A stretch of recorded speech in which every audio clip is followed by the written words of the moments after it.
Mulching is critical and one of our final topics as we nurture our seedlings and our plants all the way through to harvest.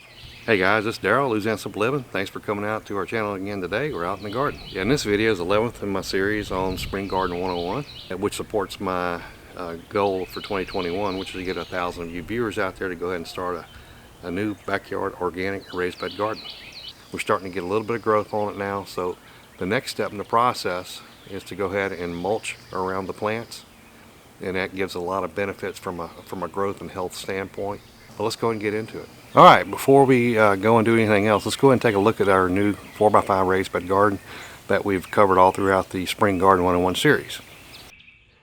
If you've been throughout the Spring 101 series, this is what we planned, designed, built, filled with the soil mix, sowed seeds, planted some seedlings that we had sowed inside, and direct sowed some out here. So let's go ahead and take a look. We're also doing some succession planting as well. All right, we got some Butter King lettuce growing right here. I have succession planted these. Okay, next up is our radishes. This is red plum. Now you see that I got something is into them and eating them.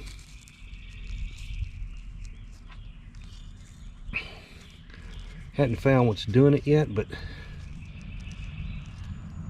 I think what we'll probably do is I'll go ahead and spray a little bit of neem oil on it. That'll deter or maybe even kill what's on it.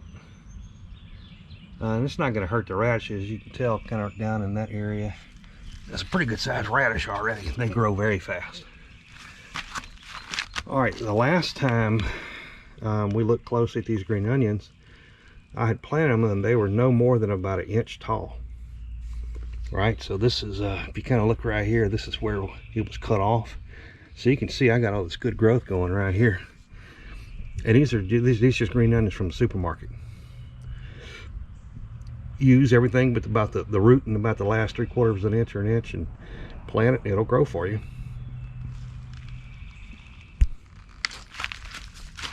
All right, we got some Merlot lettuce. Beautiful, beautiful red lettuce. You can see the tag Merlot there. All right, cilantro. We planted 3 that had sowed indoors, and I planted some more seeds out here. I got 1 more coming in right here. The other 2 haven't started yet, so we can have about 6 within this square foot. All right, this is your white hailstone radish. Look how well it's growing. Again, I got something eating on it. Looks like a bug right there. We'll have to spray that with a little neem oil. I'll do that in just a minute. All right, got some basil growing right here. I got 3 different kinds: cinnamon basil, Thai sweet basil, and lemon basil. And you can tell they're starting to come in now. All right, carrots. We did some succession planting here. We got Amarillo on the right. You got the cosmic purple in the middle, and scarlet nancis on the left. The scarlet nancis is orange, like, you know, traditional carrots. Cosmic purple is obviously purple. Amarillos are yellow. All right, my green bush zucchini squash finally came up. I direct sowed it in here a few weeks back, so it's coming up well. It is a bush variety, so it won't sprawl as much. And it's kind of, when you're working within a small, small raised bed garden, that's a good idea to keep it kind of small. Don't go with a big sprawling plant if you can. All right, so we go look over here, and these are the painted pony beans. 2 squares of them. They took a while to come up, but now they're here, doing well.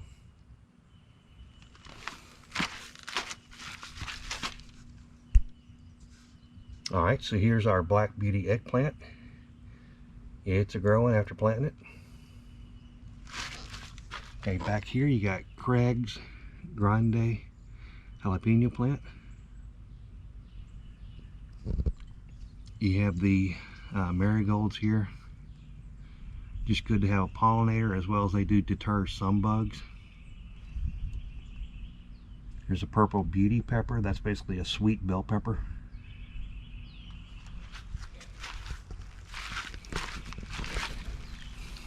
All right, this tomato plant, this is a true black brandywine tomato, so it's a reasonably full-sized.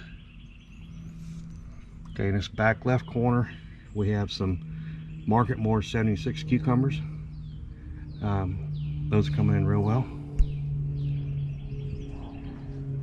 In this quadrant here, or in this square foot here, you have sugar snap peas. Some of these finally came up, but some of them are volunteers as well. Those seeds are pretty old, but I had some seeds that had fallen off an old plant and was growing out in one of my walkways, so grabbed a few of them and supplemented, but they're doing fine. All right, in this square foot here we have the Hadista Shield Figure beans. Only 2 of them have come up. We kind of went through a little cold spell again. I'll probably plant a couple more here, or direct sow a couple more here, just to kind of get a few more going. And finally you have an orange icicle tomato, which is a smaller size tomato. They're very pretty. Obviously they're orange.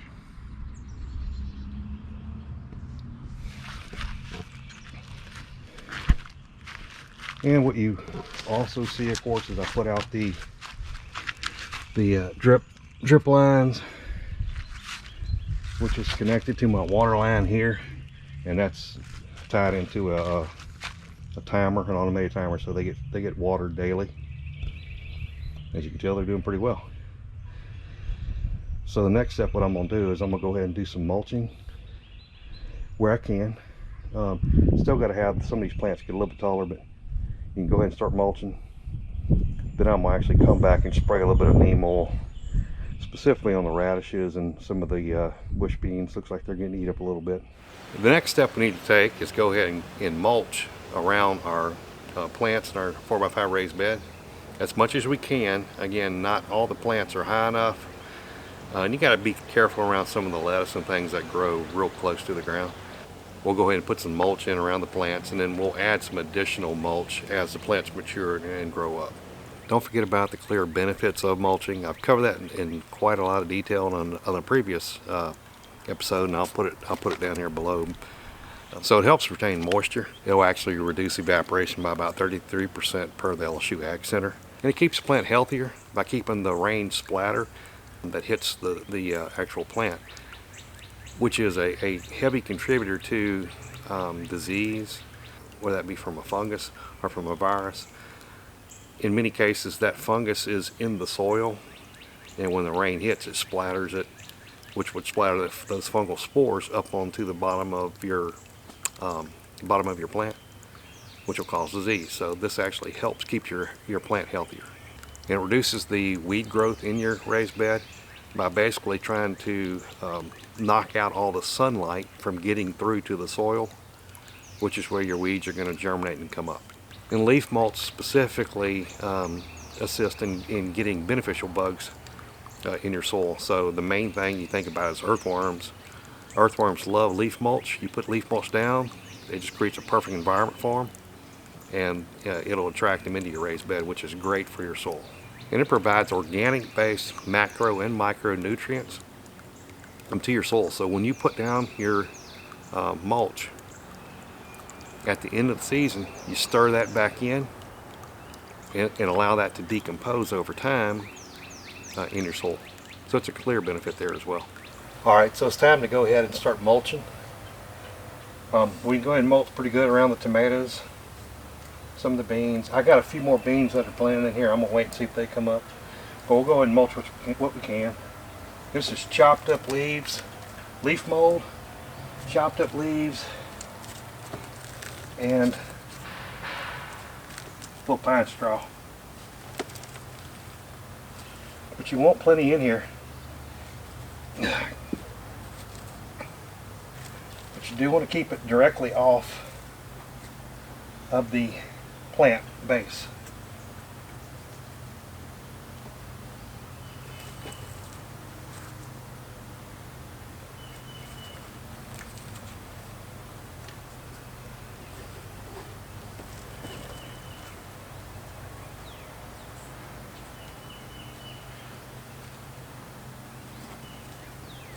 Again, you want it pretty thick, You want it plenty thick so it'll block out the sunlight and keep you from having to weed your plants too often.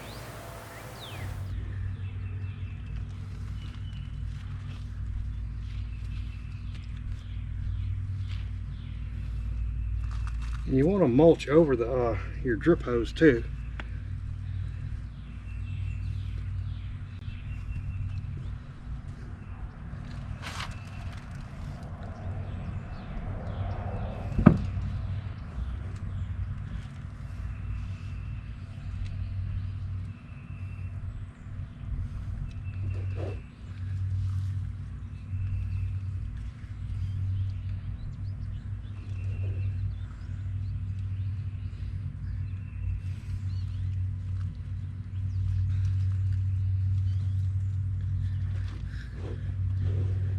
Go ahead and do my eggplant here.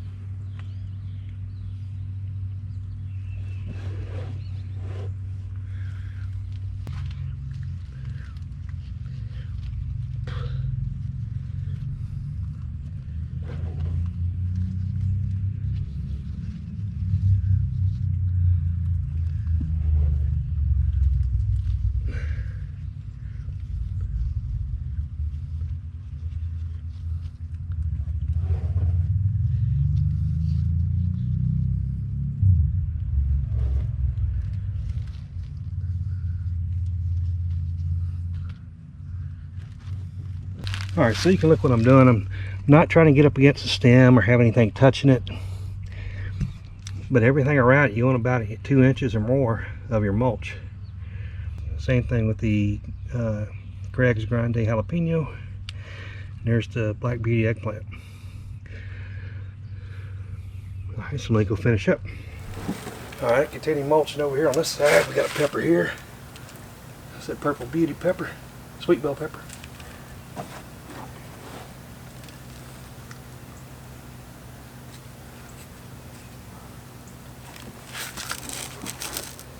I'm gonna have to go do some more mulch, chop some more. So I'm gonna go ahead and finish out getting around the biggest ones.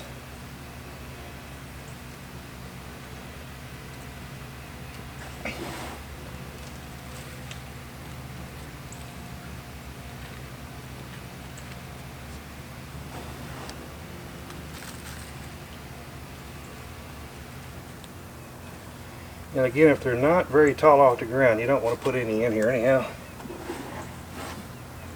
You may end up making them a little bit more susceptible to disease.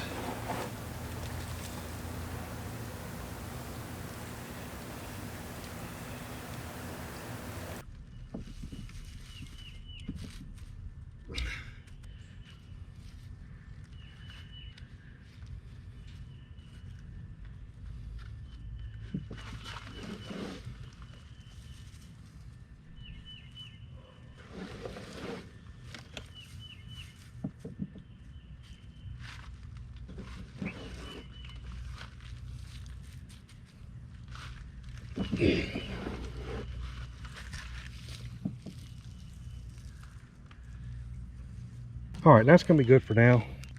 I'm gonna have to get me another bag or two of some mold leaf. I got the leaf mulch around the most important plants, so the tomatoes, squash, and peppers. Well, the tomatoes are just a little bit more susceptible. Another week or two. Some of these over here, see some of the beans, the radishes, it's just not lettuce, just not tall enough. And so I'll probably put 1 or 2 more onion pieces in there. I got room. We can do 16, 12 to 16. As you can tell, they're growing great. I'll probably hold off on putting mulch on that. I won't put mulch on any of that. The carrots are fine for now because I got some succession planting going there. Basil ain't in yet.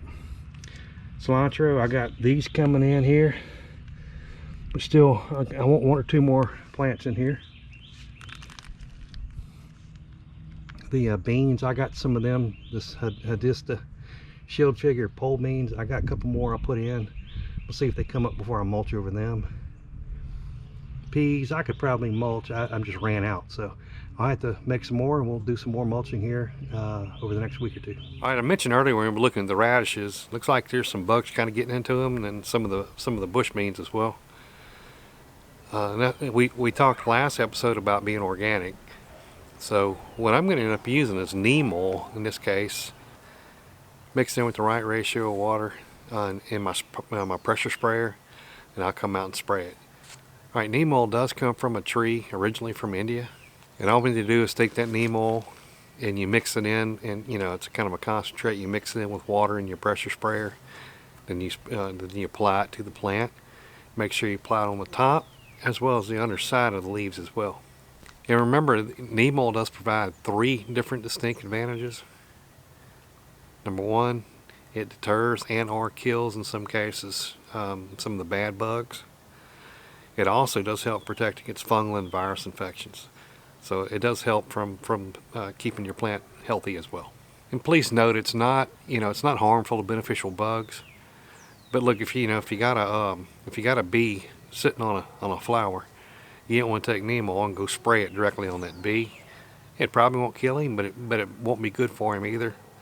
So it's just a good idea to kind of use common sense when you're out spraying. When to spray, make sure also when you're spraying something, you account for the overspray. Don't get it on something that you don't want to get it on, and especially if it's windy. When you spray, just like using a garden hose when it's windy, it'll spray the water all over. Same thing applies when you're spraying neem oil. All right, we'll spray.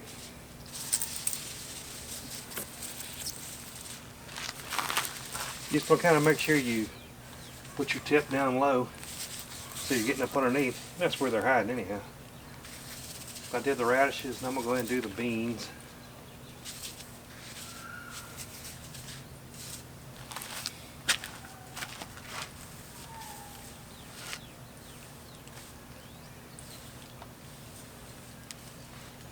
That's it.